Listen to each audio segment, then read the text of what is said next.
Here we go again. Yeah, another Saturday, right? Another Saturday show. So, hello everybody. This is Jeffrey. It's good to be back again. This is Sasha. Somehow we're still alive. Nobody has sent the Trump Gestapo to kill us yet, so we're Not still yet, going. not yet. Like they didn't send us home, Yeah. especially me. Yeah. Jeffrey, what do you want to talk about today? Well, you mentioned that you might want to compare, since it's becoming the anniversary of World War II. Maybe you want to compare what's going on now to what happened in the 1930s in Germany. So, like, it's gonna be 80 years from since the World War II has ended, and it will be on the 8th of May. This is for Western civilization, and for Soviet, post-Soviet countries, it's a May of 9. And the difference of one day is that Germans capitulated on May 8th, but Stalin, who was the main figure like in Soviet Union, decided it's not good enough, so he went like and he made everybody to resign that capitulation papers next day with General Zhukov. I actually did not know that. That's interesting. Yeah, so that's how the difference between, but it's 80 years and it was supposed to be, there was no war and everything is great, but we kind of like as like people of this world, we asking for trouble, and it's just crazy. It's just like we're like sinking to some hole where like we need to pedal ourselves back up, and I don't. Well, the comparison that we have to make, which you might be able to help explain, is how in the case of Hitler, that some insignificant corporal can become, the dictator that he became. So, main Führer. So, and the thing is that now we're going through the same thing with Trump, who also has made it clear right from the beginning. He told everybody, I will be a dictator, or I will only be a dictator on day one. No, he lied. I will start being a dictator on day one, which was more appropriate. Go ahead. It's just like, to me, like what he says, like it doesn't matter. The thing is just like what's going on with the country, and you have to keep in mind comparing Hitler and Trump is very slippery slope, because yes, Trump is not a dictator, but he wants to be an authoritarian. But the problem that where the country is going, you have to keep in mind that Hitler came to power in 1933 when in Germany was a democratic country with many parties in the Congress, wherever it is. And his party, Hitler's party, offered the best view of the future of Germany, which is concentrating of the nationality, the power of the nation, and how Germany was supposed to be the best nation in the world. But they were also, don't forget, recovering from the loss of World War One. I don't think it was significant in that sense to compare like today, because if you think about that, what we're comparing that in Germany there was all democrat. It was a democratic country as now in United States, and then Hitler came as a good guy who was promoting the self-esteem of the country, that the power of nation. The same with Trump, and then Hitler said like, look, or maybe thought with Goebbels, Dr. Goebbels and other guys, we need the common enemy. So to unite the nation. So compared to Germany, Germany found the common enemy, Jewish people, and they decided, they said that Germany is supposed to get rid of Jews to purify the nation. Trump, with his ideas, he needs to purify the nation but send illegal immigrants out, which I agree, illegal immigrants shouldn't have a status. but we're just comparing the ideas.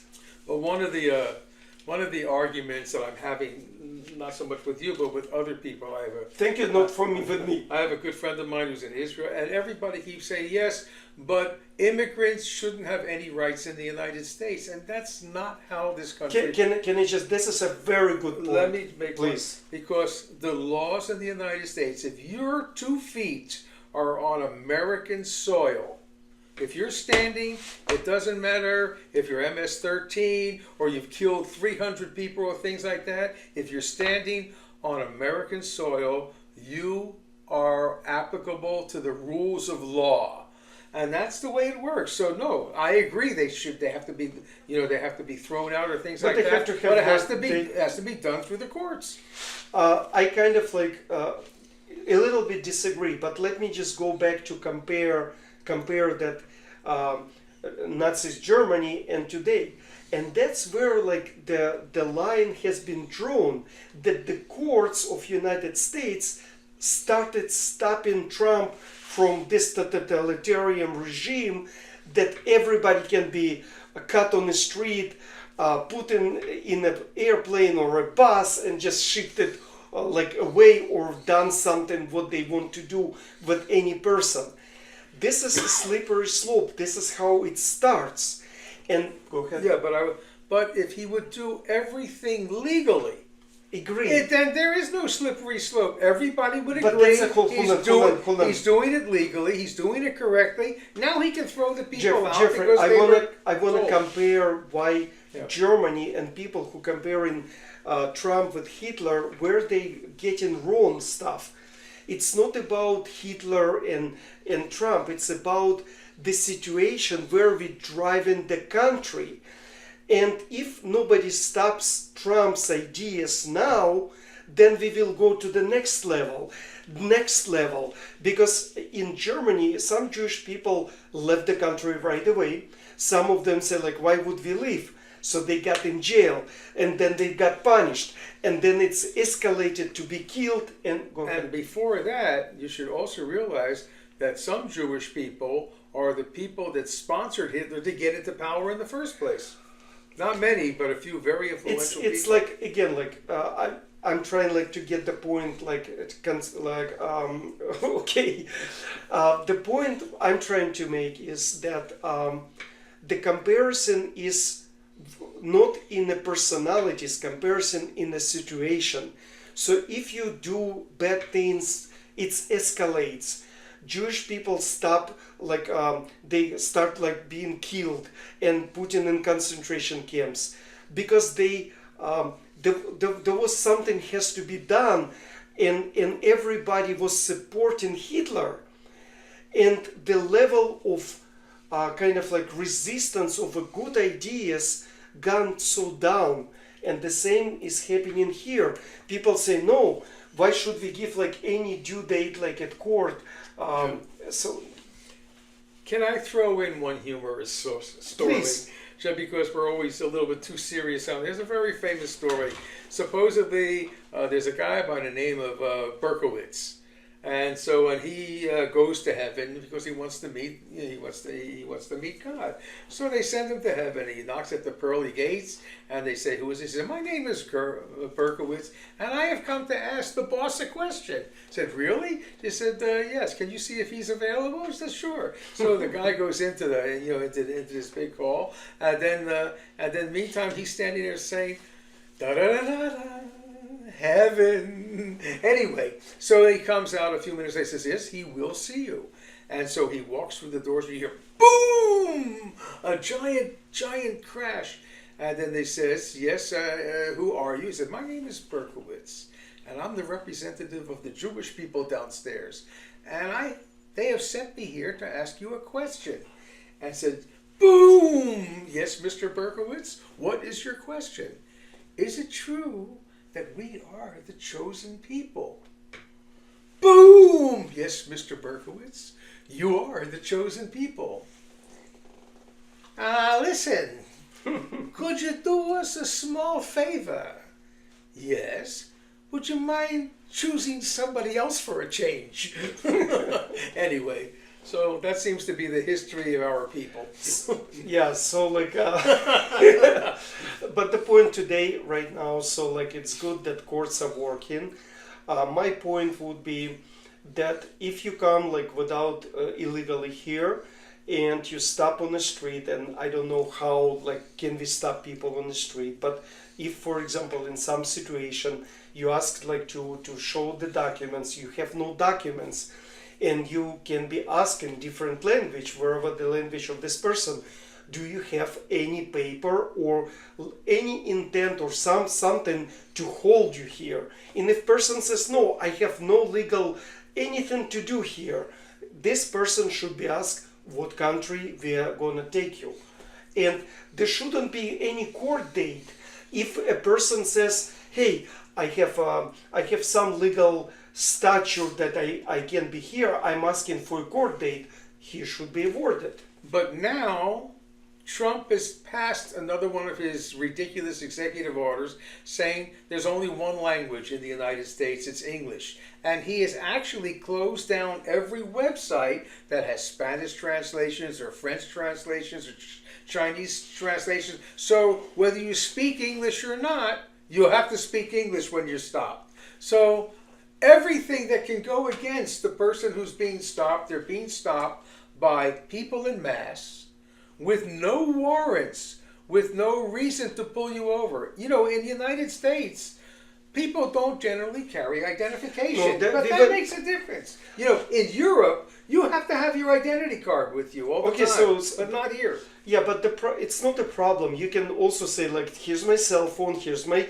address, here's like I'm a legal citizen, I have means to be here.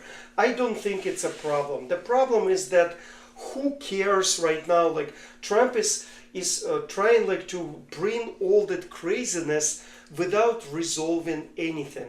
Wherever he's doing is kind of like manipulation. Nothing is being done.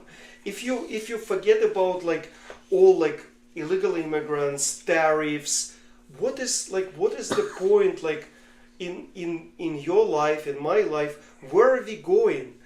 What is the future? Are we building new industries? Are we like, what is going on? Okay, but he still has no right to create gulags in this country, and the way he got around it is by creating the gulags and paying for them in other countries. That, look, I'm perfectly happy with a lot of these people have to go, but they have to go under the rules of law. And it's not that difficult.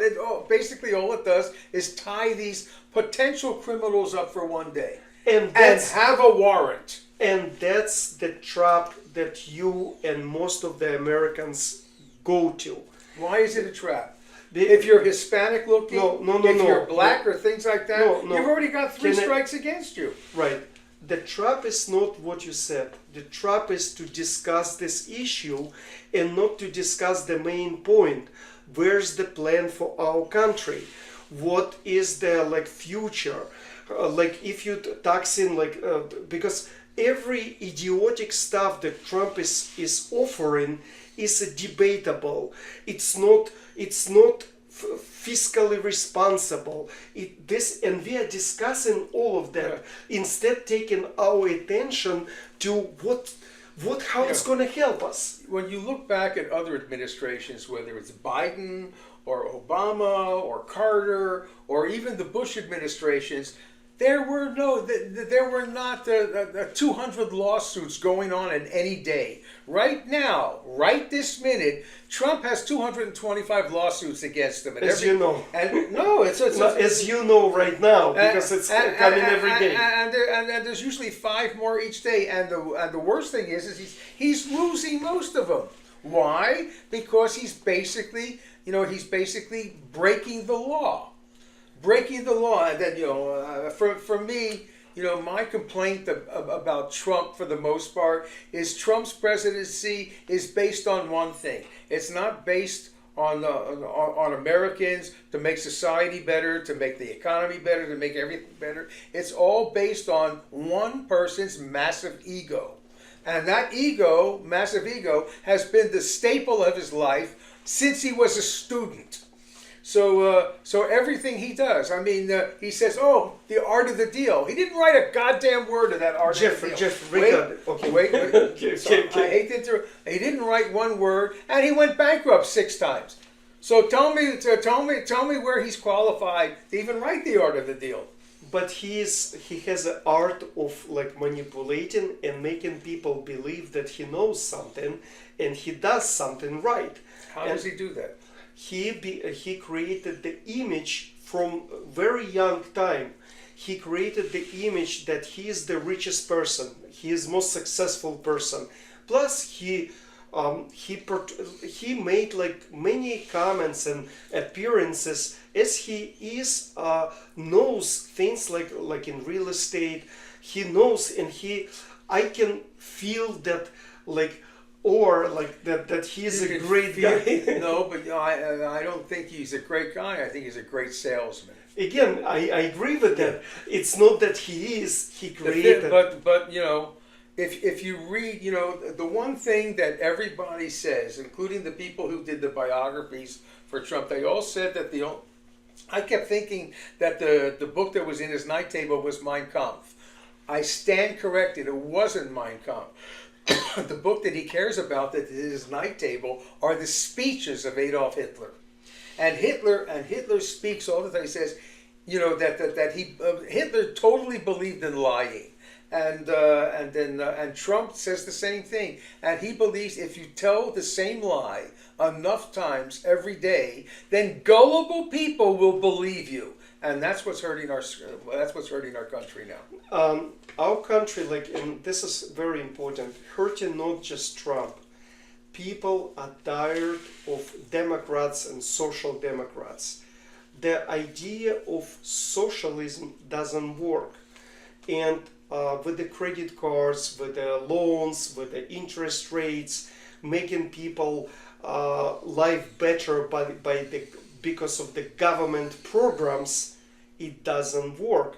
It will work up to certain time, like in Soviet Union, and then it all blows, kind of blows up. So, and that's response for many people that they brought Trump on the top, because they don't know how to fight Democrats. On the other hand, everything Trump did, for the most part, throughout his business life, was done on credit. Was done on credit and screwing banks, especially Deutsche Bank. So not screwing. No, he worked with them. They were benefited too. But when you say he worked with them, he sold them a bill of goods also. Right, but again, you see, we are coming back to Trump. But what happens? And I was explaining. I went like to see, what is his name, Chris Christie, in a town hall meeting in New Hampshire. He's a smart guy. He's a smart guy, but he's not electable. You see, what happens, that's why I came from Los Angeles to New Hampshire, like Keene, New Hampshire, like God knows where. Like I was very tired, like when I just came. But I introduced with many people, great people in New Hampshire, like very educated and humble people. And I was sitting actually with like one guy, his name McDonald, and I forgot like his first name. Isn't that Bernie Sanders' state? No. Bernie Sanders is New Hampshire. Richmond. No, it's not Bernie Sanders. No, it's not Virginia either. No. But it doesn't. Okay, Jeffrey. Okay. Sorry about that. So I was sitting with this guy, last name McDonald, and he's like a leader of Republican Party in New Hampshire, and then his Chris Christie's wife. So, and I said to him like, look, how do you explain as a Republican to all Democrats or social democrats that the idea of their proposing doesn't work? And he couldn't respond to this question. Like I said, like in one sentence. And I will tell you right now, the problem is that our country is based on capitalistic idea. It's built on capitalism, on the free market. So if you, as a Democrat or social democrat, you are trying to build a different type of a country when it's all built on capitalistic backbone, you cannot do it. You're destroying. It's like you trying to make a ship to fly. It doesn't fly because it's built to sail. Okay, let me ask you a question about that, because Trump is, with his nonsense mathematics. I mean, the guy. I'm sure if he had to count to 13, he would have to take a shoe off. He needs three more toes. So anyway, but the main reason I say that is because the whole idea of tariffs and to make each country that has the same amount of import and export is not even feasible. Personally, I'm perfectly happy that China makes every stupid, cheap, garbage product in the world, and people who want these cheap garbage products buy them from China. But I'm very happy when China starts buying, intelligent products from us, well-made products, whether it's Tesla or iPhones or things like that. Even if they make them there, they can make them cheaper than we can. So what's a fight? So for me, tariffs. First of all, there's no question tariffs are a tax on the people. We're all getting screwed by tariffs all over the world. But tariffs is a dumb thing. We're better off. But hold on. It's everything what Trump does. It's dumb. It's very dumb. Not everything, but most of them. But the problem is that you have to ask not like about tariffs. What's the point behind the tariffs? Why are you implementing the tariffs? And the answer, I get from people how they understand, because Trump is not explaining. They say because it has to be fair. Wherever they charge us, we charge. And it's just who cares about fair? You buying a cheap product for nothing almost. We cannot produce this product here. What is the point? Are you saying you don't wanna buy this product, so don't buy it? What's the point of tariffs? And then fentanyl. It's Trump, first it started with fentanyl, if you remember. Yeah. He said I'm gonna impose the tariffs and the fentanyl will, the shipment of fentanyl will disappear. Now nobody's talking about fentanyl. Now it's who cares about fentanyl? Yeah, because he's actually done a pretty good job for the fentanyl. I don't know. Yeah, apparently the fentanyl, a lot of the fentanyl has been blocked. Because there's no question that the immigration problem on the southern border is 10 times better right now. Nobody wants to come in because most of the people who are in the country are wondering if they can get out without having to make a rest stop in El Salvador. So. Yeah, it's just the point again. If you worry about illegal coming in, you have to change the laws. And in my book, I explaining how to do illegal immigration, how to resolve illegal immigration. But it's everything what Trump did. It doesn't make any sense. But people are like you, Jeff. You guys discussing it. Instead of just asking a major question, why are we doing that? What is the point? And at the end, there is no major point for the country besides, and we are shifting ourselves from the main issues. The budget is not balanced, the spending are out of control, the interest rate must be now like this. We need a different show for interest rate. But the one thing that is certainly true is that if the Democrats want to come up with a valid fight against all this, they need to come up with a plan. That's what we discussed last time. And what's your plan, guys? But a plan that works. So if any of you have a suggestion, what can the Democrats actually do that everybody will listen to, that sounds like a real plan that can help the country recover? You can't recover look, everybody pays taxes. Everybody pays taxes, and everybody. Not everybody, but most some people, and almost everybody would like to get a positive return on their taxes. What's a positive return? What is it? Social Security, Medicare, Medicaid. Using our tax money for scientific development, using our tax money to cure climate, to do all the things that you want our money to be invested in. But it's not to be invested in rich people, things like that, who first of all don't need the money and are just all the reasons are wrong. No, Democrats from the other side. If you talking to Democrats, they don't want money to go to the rich people. And again, define rich people. The point is when you started very well. We need to understand. We need to have a good budget with the good ideas that it's sustainable. That's what's the problem. And Democrats don't have any budget which is sustainable without taxing more rich people, but not lowering the spending. If you don't lower the spending, then you don't have the country. But where do you pick and choose to lower spending? That's the big problem. Right now, to spend the amount of money that we spend on the military is insane.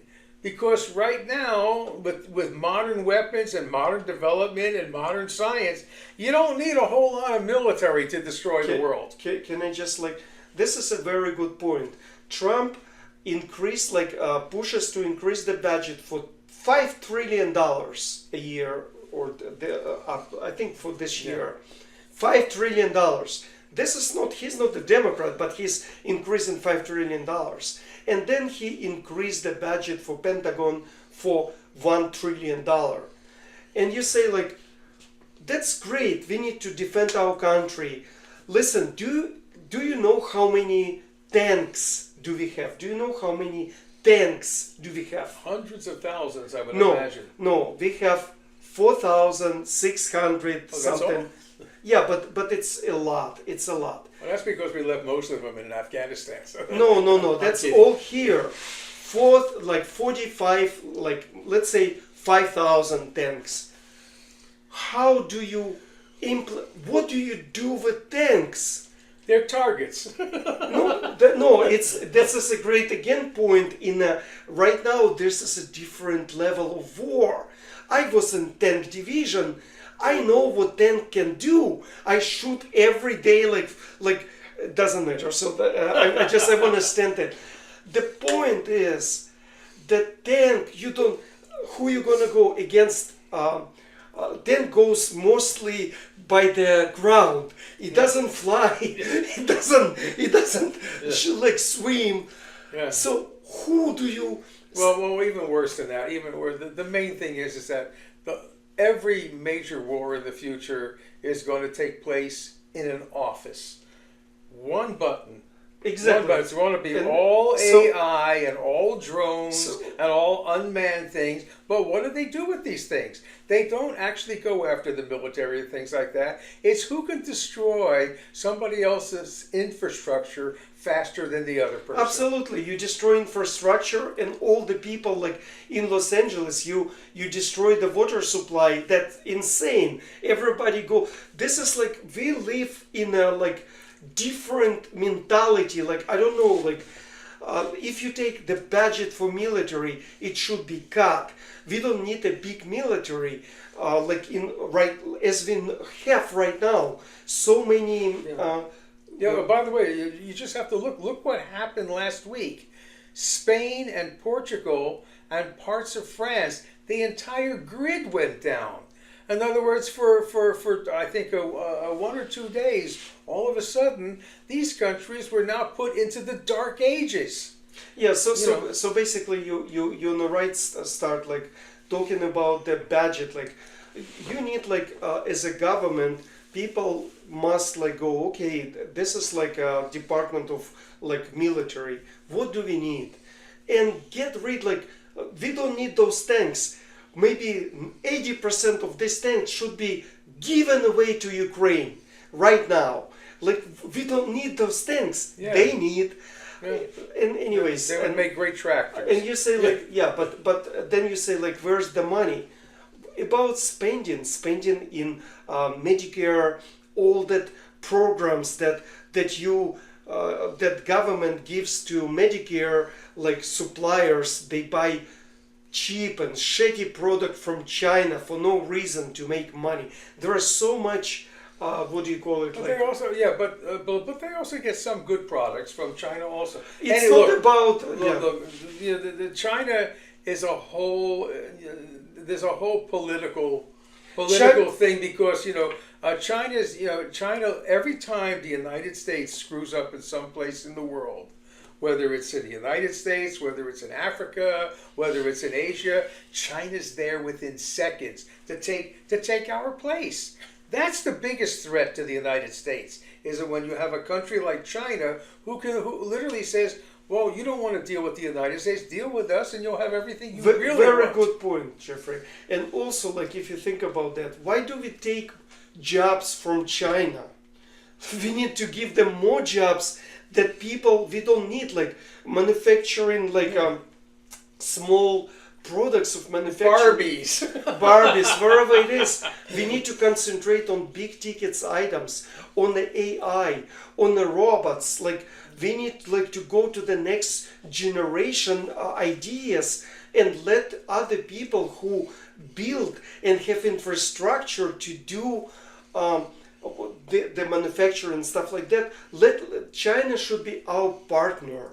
Yes, they steal our ideas. Okay, so make sure that they don't, because it's not China. It's just so crazy. I mean, well, let's be fair. We steal their ideas also. Yeah. I've been to China many times now, and I was supposed to go to China for the first time with Richard Nixon. And at the time, I was finishing my master's degree. I actually took courses on Mao, who was still alive. I played for Chou En-lai, who was the assistant premier of China. And at the day before the trip, they canceled the orchestra. And they only, and so none of the musicians went. I was heartbroken. I was studying Tai Chi. I was into Confucius. And I was so disappointed not to go there. If I would have gone there and seen Shanghai or Beijing when it was still, everybody was undeveloped. Still wearing the Mao uniforms and things like that. And then when I finally went there, 25 years later, all of a sudden you're looking at shopping centers. Everybody's driving Audis and Mercedes. You've never seen such modern, beautiful roads in your whole life like they have in China. At night, we would be going down a major highway. All right, Jeffrey. So major highway, and there's 400 people cleaning the road every night. Unbelievable. But the point again, so if you're Democrat, hey, bring the ideas. If you don't, read my book, The Purple Vision. It's on Amazon by Sasha Geoff. And just stop blaming Trump. If you want to blame Trump, bring the ideas. Let's bring the ideas and then support our ideas. Okay, well, and then a few little things, it's interesting to see because finally Trump fired somebody today. And so he fired, what was his name again? Waltz. They fired Waltz. Mike Waltz. Yeah, so who was very important, mainly because of the scandal with Signal. So what does he do with Waltz now? He promotes him. So somebody had this great line. I said, so the only way you could describe the people that work for Trump is they fail their way to the top, and now he's going to be head of the UN ambassador. Again, I just don't care about Trump anymore. I need people to either offer something or shut up, because we're drawn into the arguments and kitchen sinks throwing each other. The problem we need to understand, balance the budget. What do we do with the economy? How to cut costs? These things you don't hear those things, and that's important. So if you want to participate, sign up for our channels and just help us talk about this. Comment, and I think we'll. And if we get somebody really interesting who would like to join the show, that would be great.